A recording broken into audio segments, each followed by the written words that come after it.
नमस्कार students and parents. आज इस वीडियो में नीट 2025 से रिलेटेड इंफॉर्मेशन मैं आपके साथ शेयर कर रहा हूं। नीट यूजी का 2025 का नोटिफिकेशन जारी हो गया है। नीट 2025 यूजी में एग्ज़ाम का जो पैटर्न रहेगा वो पैटर्न का सारा डाउट इन्होंने क्लियर किया है। इस बार ये paper pen and paper mode पर ही होगा, ये ऑनलाइन नहीं होगा। इसमें पेपर पुराने पैटर्न पर ही 3 घंटे का ही होगा, 3 घंटे 20 मिनट का नहीं होगा। जो 200 क्वेश्चंस आते थे अब उसकी जगह सिर्फ 180 क्वेश्चंस ही आएंगे, यानी पुराने पैटर्न पर 45 question physics, 45 question chemistry, 45 question botany and 45 question zoology के, ऐसे कुल मिलाकर 180 क्वेश्चंस होंगे और उनको सॉल्व करने के लिए बच्चे के पास 3 घंटे का समय होगा। इसमें ये ध्यान रखने वाली बात है कि नीट का एप्लीकेशन फॉर्म ऑनलाइन भरा जाएगा बट पेपर ऑफलाइन मोड में ही होगा। यहाँ एक और बात ध्यान देने वाली है कि इस बार यदि कोई क्वेश्चन कैंसिल होता है या किसी विवाद में फंसता है और उसके लिए यदि बोनस देने की सिचुएशन आती है तो ये हर बच्चे को 4 नंबर का बोनस प्रति क्वेश्चन दिया जाएगा यदि जरूरत पड़ती है तो, चाहे उसने वो क्वेश्चन अटेम्प्ट किया हो या ना किया हो। नीट 2025 एग्जाम 4 में संडे को ही कंडक्ट किया जाएगा। इसके फॉर्म 7 फरवरी से भरने शुरू हो गए हैं और 7 मार्च इसके लिए लास्ट डेट है, यानी 7 फेब से 7 मार्च 2025 के बीच ये फॉर्म भरे जा सकते हैं। इसके लिए जो फीस बताई गई है वो जनरल कैटेगरी के लिए 1700 रुपीज़, EWS एंड OBC के लिए 1600 rupees, SC, ST, PWD and third gender के लिए यही फीस 1000 रुपीज़ रहेगी और आउटसाइड इंडिया के स्टूडेंट्स के लिए 9500 रुपीज़ इसकी फीस है। एग्ज़ाम फॉर्म भरने के बाद उसमें जो करेक्शन विंडो रहेगी वो 9 to 11 मार्च की रहेगी। अनाउंसमेंट ऑफ सिटी इंटीमेशन, यानी आपका एग्ज़ाम सेंटर कहाँ पर किस शहर में आया है, वो 26 अप्रैल को बताया जाएगा और एडमिट कार्ड 1 मई से डाउनलोड किए जाएंगे। इसका रिजल्ट डिक्लेरेशन का टेंटेटिव डेट वो 14 जून दिया गया है। नीट 2025 का फॉर्म भरने के समय इसके 3 स्टेप होंगे। पहला स्टेप रजिस्ट्रेशन फॉर्म का होगा, सेकंड स्टेप एप्लीकेशन फॉर्म होगा और थर्ड स्टेप फीस भरी जाने का होगा। फर्स्ट स्टेप में जो रजिस्ट्रेशन नंबर जनरेट होगा उसी के बेस पर सेकंड स्टेप में एप्लीकेशन फॉर्म भरे जाएंगे। उसमें आपको सारी जो भी इंफॉर्मेशन देनी है वो करेक्ट होना चाहिए, क्योंकि उसको बार बार बदलने की सुविधा नहीं मिलेगी। एक बार फॉर्म सबमिट हो गया तो जो करेक्शन विंडो है केवल उसी में उसको करेक्ट किया जा सकता है, उसके अलावा करेक्शन की कोई पॉसिबिलिटी नहीं रहेगी।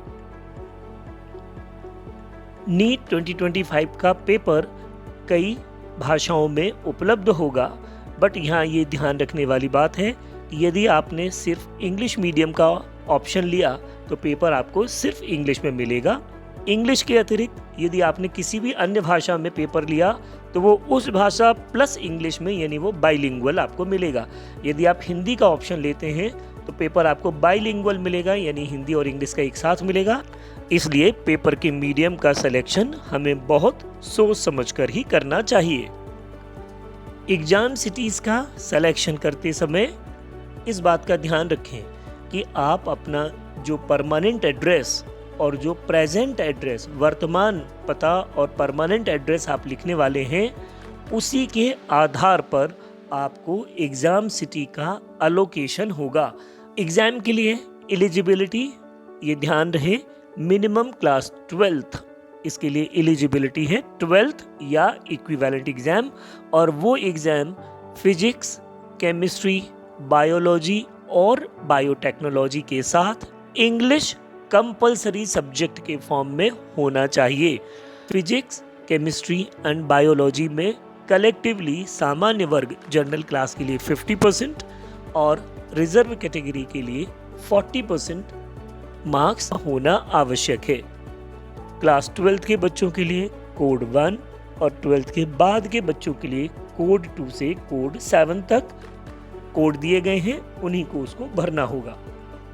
फोटोग्राफ के लिए जो इंस्ट्रक्शंस हैं उसके लिए मैं आपको बता दूं कि इसमें कलर फोटोग्राफ चाहिए जिसमें उसकी डेट मेंशन हो, जिस डेट में वो लिया गया है, और ये फ़ोटो 3 महीने से ज़्यादा पुराना नहीं होना चाहिए। उसके नीचे आपका नाम लिखा हुआ हो। इस कलर फोटोग्राफ का बैकग्राउंड वाइट हो और उसमें फेस 80% एरिया पर कवर करता हो। आपके दोनों कान दिखने चाहिए, और यदि आप स्पेक्स लेते हैं तो स्पेक्स के साथ फ़ोटो हो। गॉगल्स, कैप, मास्क के साथ फ़ोटो नहीं होना चाहिए। जो फ़ोटो आप यहाँ पेस्ट करते हो उसकी 8 से 10 प्रतियाँ आप अपने पास रखेंगे। एक पोस्ट कार्ड साइज फ़ोटोग्राफ भी आप अपने पास रखेंगे, क्योंकि आगे चल के एडमिट कार्ड में और काउंसलिंग के समय या एडमिशन के समय आपको यही फ़ोटोग्राफ उसमें उपयोग करना पड़ेगा, इसलिए इसकी इतनी कॉपीज़ आपके पास होना चाहिए। फिंगरप्रिंट्स के लिए अक्सर बच्चे गलतियाँ कर देते हैं, कभी कभी ऑनलाइन सेंटर वाले भी गलतियाँ करवा देते हैं, तो please be very careful. Only thumb impression नहीं चलेगा। जैसा फोटोग्राफ में स्क्रीन पर दिखाई दे रहा है वैसे 10 उंगलियां क्लियर उसमें दिखना चाहिए। सिग्नेचर भी उसी बॉक्स में होना चाहिए। इन बातों का खास तौर से आप ध्यान रखेंगे। इस एग्जाम के लिए अगर हम एज क्राइटेरिया को देखें तो 31 दिसंबर 2008 या उसके पहले इसका जन्म होना चाहिए, अर्थात किसी भी बच्चे की जो कि इस एग्जाम को देना चाहता है उसकी एज 31 दिसंबर 2025 को 17 ईयर मिनिमम होना चाहिए।